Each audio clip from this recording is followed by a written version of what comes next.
একটি ছেলে হাসতে হাসতে তার বাবাকে প্রশ্ন করলো, বাবা আমি বুঝি না তোমাদের সময় তোমরা কিভাবে দিন কাটাতে।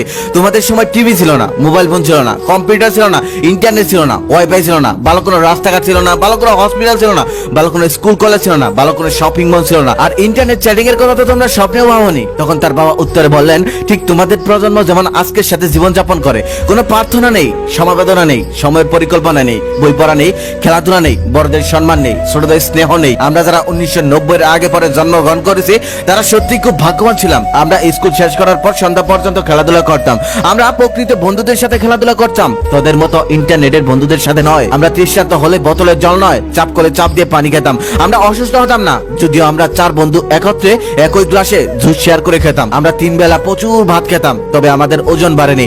আমরা খালি পায়ে ঘোরাঘুরি করতাম, তবে আমাদের পায়ে কিছু হতো না। আমাদের বাবা মা কখনোই আমাদের সুস্থ রাখার জন্য কোনো সাপ্লিমেন্ট ব্যবহার করেনি। আমরা নিজেদের খেলনা নিজেরাই তৈরি করতাম আর সেগুলো দিয়েই খেলতাম। আমাদের বাবা মা ধনী ছিল না, তবে আমাদের ভালোবাসা দিয়েছেন, পার্থিক উপকরণ নয়। আমাদের কখনোই ব্যক্তিগত মোবাইল ফোন, ব্যক্তিগত ভিডিও প্লেয়ার, ব্যক্তিগত কম্পিউটার ছিল না, তবে আমাদের বন্ধু ছিল, যে বন্ধুদের সাথে আমরা সারাদিন খেলাধুলা করতাম। আমরা আমাদের বন্ধুর বাড়ি বিনা আমন্ত্রণে চলে যেতাম, আর সেখানে যাওয়ার পর বন্ধুর খাবার ভাগাভাগি করে খেতাম। কেউ মাইন্ড করতো না, কেউ অহংকার করতো না, সবাই মিলেমিশে থাকতাম, একে অন্যের বিপদে থাকতাম। আমরা হয়তো সাদা কালো ফটোতে ছিলাম, তবে সেই ফটোগুলোতে আমরা রঙিন স্মৃতি খুঁজে পেতাম। আমরা সত্যি এক অন্যরকম প্রজন্ম, কারণ একদিকে আমরাই শেষ প্রজন্ম যারা তাদের পিতা মাতার কথা শুনেছি, আবার অন্যদিকে আমরাই প্রথম প্রজন্ম যারা তাদের সন্তানের কথা মতো চলতে হচ্ছে। ম্যাডাম ক্লাসে ঢুকে আমাকে দাঁড়াতে বললো, আর বললো, তুই নাকি সাদিয়াকে প্রেমপত্র দিয়েছিস, তোর প্রেমপত্র পড়ে সাদিয়া অজ্ঞান হয়ে গেছে।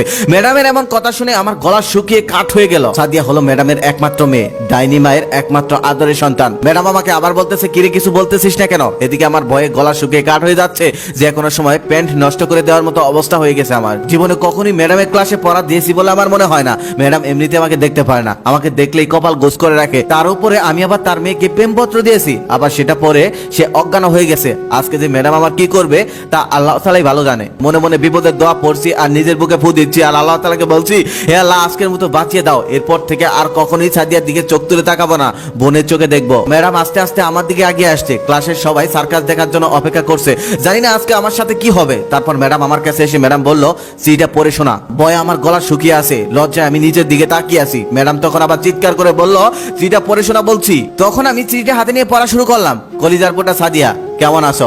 জানি ভালো নেই, কারণ তোমার ডাইনি মা 45 মিনিটে ক্লাসের মধ্যে আমাদের সবাইকে যেই নির্যাতনের মধ্যে রাখে, আর তুমি তার সাথে সারা দিন রাত থাকো। তোমার অবস্থা কি করে ভালো থাকে? তুমি চাইলে ওই রাক্ষসীর হাত থেকে আমি তোমাকে উদ্ধার করব। তুমি চাইলে আমি ওই রাক্ষসীর বিরুদ্ধে মামলাও করব। যেদিন প্রথম আমি তোমাকে দেখেছিলাম সেদিন আমার হৃদয়ের মধ্যে একটা কম্পন উঠেছিল।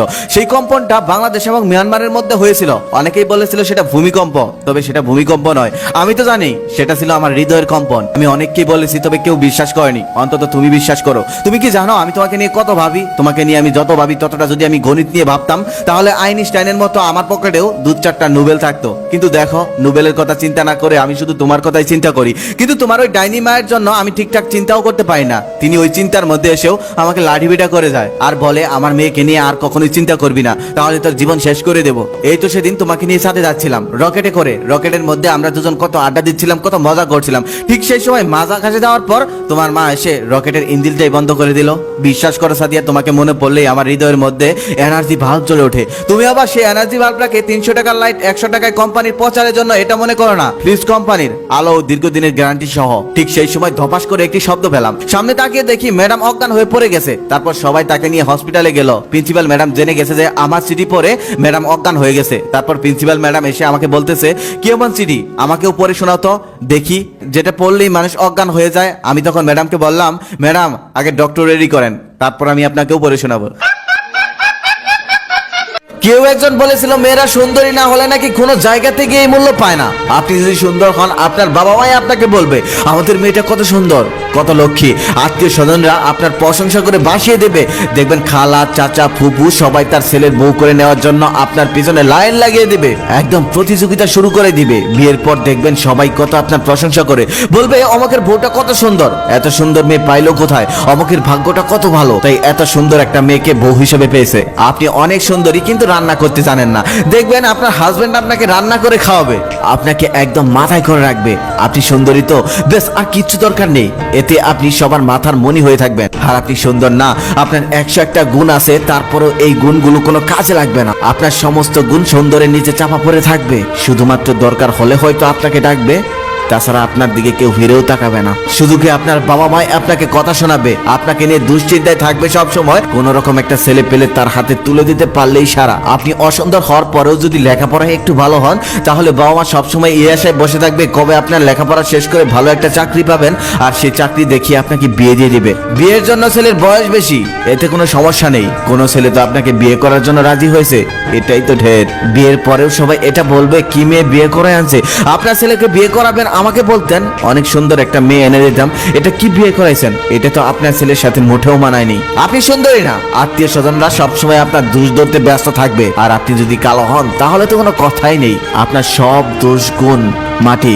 আপনি কালো হলে যদি আপনার পছন্দের রঙের একটা পোশাক পরেন, সবাই আপনাকে এটা বলবে এটা কি পরছিস, এটাতে তোকে মানায়নি, এটাতে তোকে একদম ভূতের মতো লাগছে। অন্য একজনের আকৃতি বোঝাতে বলবে আপনার নাক ওর মতো, আপনার কান ওর মতো, আপনার চেহারা ওর মতো, আপনাকে দেখতে ওর মতো, অমক তমক অনেক কিছু। আপনি সত্যি যখন মেয়ে হয়ে অসুন্দর, তখন আপনি সবার কাছে উপহাসের পাত্রী। আপনি তখন খেদ আর প্রেমিক। আপনার তো জীবনে কখনো প্রেমিকই জুটবে না, আর যদিও কখনো ভুল করে জুটে যায় তাহলে সেটাকে বিয়ে পর্যন্ত পাবেন না। বিয়ের আগেই বাবা মায়ের অজুহাত দেখিয়ে আপনাকে ছেড়ে কেটে পড়বে। সত্যি আপনি যদি মেয়ে হয়ে অসুন্দর হন, তাহলে প্রয়োজন ছাড়া কারো প্রিয়জন হতে পারবেন না, কখনোই না। আপনি সুন্দর না হলে এই জগতে আপনি কোনো দাম পাবেন না।